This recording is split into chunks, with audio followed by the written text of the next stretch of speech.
No, we were talking about speeders and being the long gestating project it is, but I mean now with like the colorist in place, which like the final piece, where only took like 3 continents worth of people to get this bad boy done, but now it's starting to look good, man. I'm really 3 continents and thousands of dollars. And here's the thing: I was explaining to Nate, this is not an endeavor about profit. Because he was like, oh, but how much is it cost? It's like, look, this is not what this is about. This is the first thing he and I ever worked on, and then I met you along the way, and you've helped to wrangle talents that I otherwise wouldn't have wrangled, and you've facilitated getting it done, and you've been an extra pair of eyes, same as Nicole. It's I think it's a good book. I love that book. Nate is go ahead. Sorry. You telling me Nate can't got into comics for money? I think he was more concerned about the money that we've already put, like that you've put in. And he's like, oh, he felt bad, and it's like, look, like nobody's taking your firstborn. Like, there's some secret devil contract that's not what we're doing. It's just that we know it's a good book. It's something we own, you know what I mean? We own, like, we have all these things we own. Like, we own all these IP. Just share them with the world. It doesn't, like, we don't function. And that's the thing. Like, sometimes I think creators can run into hurdles sometimes with their work, and not necessarily the production of the work. Because if you make one book, you can make 1,000 books. But, you got to accept sometimes you need a little help. Sometimes you got to get it out there. And, I mean, Nate's a great writer. You're a great artist. And I was like, let me, find you a great anchor, which we did. Shout out to Thiago, if he ever listens to this podcast. We did a bang-up job with this wonderfully detailed cyberpunk comic that you guys did together. I mean, honestly, the level of detail on some of the pages was just intense, and he was so excited to work on it, which amazed me because he really gets into it, which is a funny thing. You know what is funny? I discovered about Thiago yesterday. Not to shade him at anything. I mean, no, Thiago cast some shade. It's fine.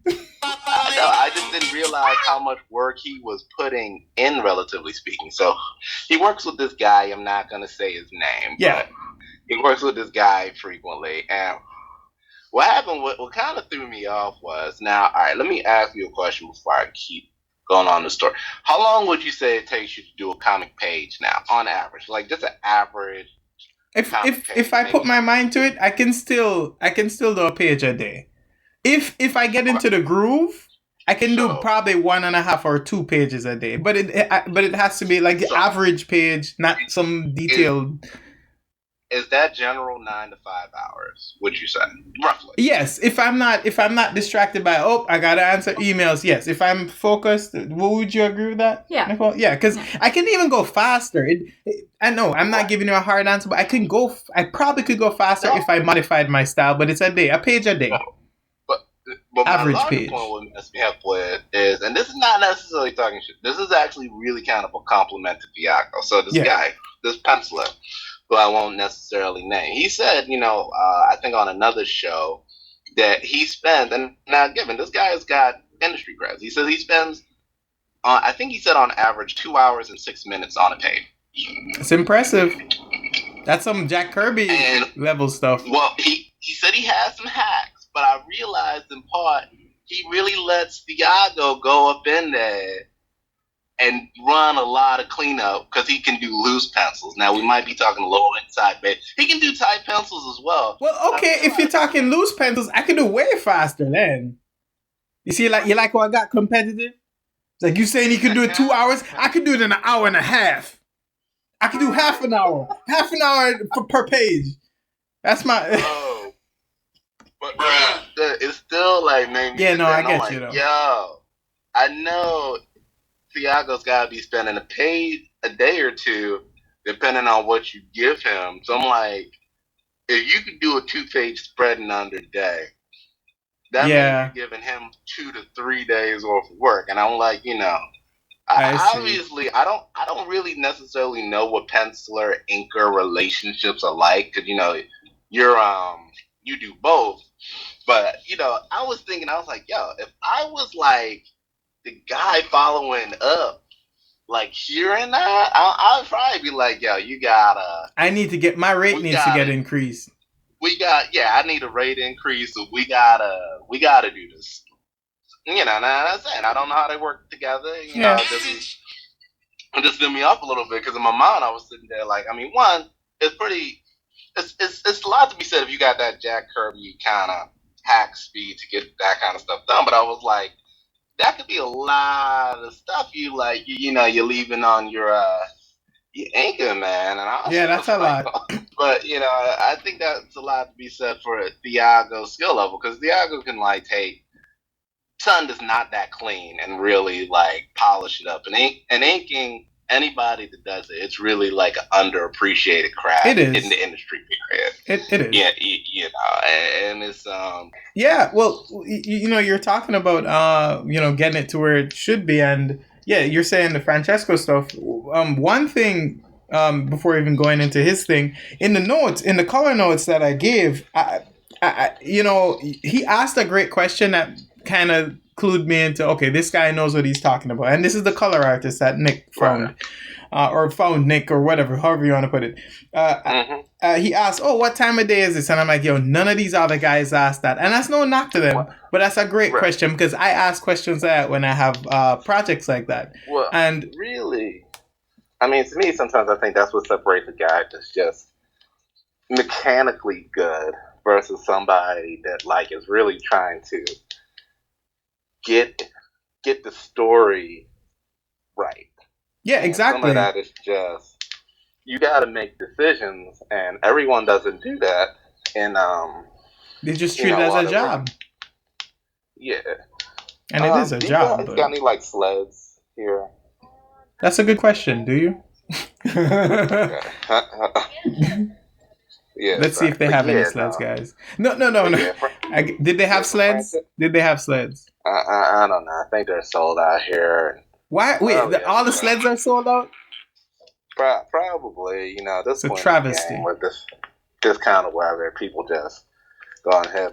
But I didn't know there was a huge. Well, no. Before you get one more note. I gave him a bunch of notes, but one of the biggest notes I said is every issue should just be from morning to night. Because then it's because the first 3 issues are pretty much a day in the life of each of these couriers. Right. I guess that one day I'd give a synopsis for speeders. But and then one other note I said each issue focused on each character should be matched to whatever their tone is. Because when you sent me those sample pages he did, I was like, why is it so goddamn yellow? And I'm like, oh wait, I told him, because yellow and oranges are like Skids' color, and then the next issue is going to be more bluish and greens, which is Jonesy, and then the next one will be more reds, which is Track.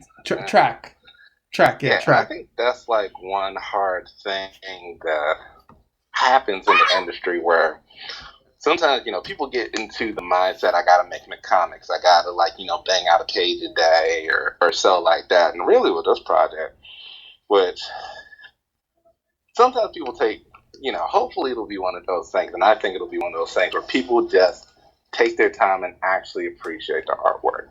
Because we didn't just do this over we didn't make a comic, and no. Even with the like I said, the detail that Francesco's been going into to try to understand the storytelling, try to understand the mood.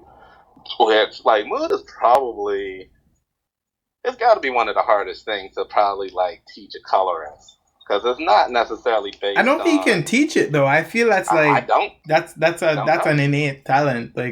You can probably get some basics in, but yeah.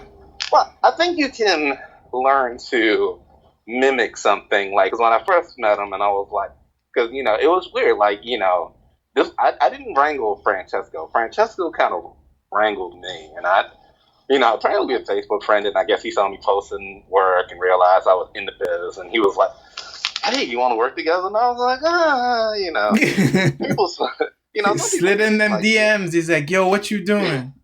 really was. It was late night. You know what I'm saying? I'm sitting there like, oh, some men get booty call DMs at like 11 p.m. after they put away their kids. I get artist DMs. Like 11 DM, which I don't know what that says about me. But, Francesco found me, and I was like, well, why don't you just send me some work and I can take a look at it, and did. And I was like, whoa. You kind of Adam Hughes Jr. over here. I was like, okay, let me actually. And I was like, oh, he's really good. And then I had him do a cover for me on Fight of the Century. I never saw it. And I didn't see it. Or was that the cover that you showed me? There was that the Fight of the Century? Oh, okay. That was a Fight of the Century. Because, like, he can, because, one thing that I liked, and I don't know if some of this has to do with the fact that he is Italian, like, he looks like Southern Italian, like he's from Rome. Oh, okay. But I appreciated the fact that he can draw a black person. Yes. Like, I should say he can color black people differently. Yes, he realizes we're not one giant brown mass. And I don't know if that's his, in part because he's a dusky individual himself. But I know, but God bless him for it, man, because it's just like one of the biggest beefs. No one ever talks, unless you're talking with people indoors, no one ever talks about the horrible, like, monotone that all black people come in like comics. Yeah, exactly. Or they come in really gross, like grays, and then the hair bothers me. I think I did a small, like, mini complaint about this, where they give us either jerry curls or like hair that we just don't have, and it's like, it bothers me because it's like, well, there's people that just have that, one massive whatever. And that was one of the things that I wanted to bring in about Thiago. Like, Thiago, and I guess, some of this has to do with cultural sensibilities. Like, for instance, I'll be like, hey, can you touch up this afro? And he can just do it. Like, I don't have to give him a whole lot of direction. Like, he can just texture up an afro in a way that's got the touch, the sensitivity. Francesco can just color people differently, and that was the thing where, God bless my other colorist, man. One of my other colorists, man, he was trying to speed us, but I was just like, this isn't gonna set the mood, and I can't. There's no direction that I'm gonna be able to give you that can have you give me what a style that I don't know if you have, and I don't know. For lack of a word, I don't think it really exists. Well, it's a problem we've run into with various projects recently, where and this is not trying to be insulting to these colorists or even the flatterers, but we'd send stuff and people's features clearly denote that they're not of a Caucasian background, and everybody always ends up being that same Caucasian color that you see in every comic, and it's like, guys, like, even the nature of the script, which I'm sure you didn't look at, doesn't say anything about, like, there's no way any of these people could be white, and but everybody's always, they color everybody white, and I'm like, wait, so it's just crazy. And I think there's something to be said for cultural. It's a larger problem. It's because everybody think that's the default. Color white, and then you're safe. If it's black, then you might piss somebody off. Cultural sensibilities as well as artistic sensibilities. Like, part of the reason with Francesco, because honestly, I had a good feeling when I was like, hey, because he was like, hey, you got any more work? And I was like, you want to try coloring the page? And, because I saw he had colored a couple things and they looked okay, but I was like, comparing his, like the level that I feel like he could do versus some of the other color pages he saw, I was like, no, try this. And so far as I was like, just give me a cyberpunk cartoon. That was all I said to him, and what he came back with was like phenomenal. Because we kind of live in this weird sense where I'd probably say we're a bit more international in our taste than like a lot of other creators. Well, yeah, it's always the same in a lot of cases. It's like, all right, it's cool, but we need to evolve past this.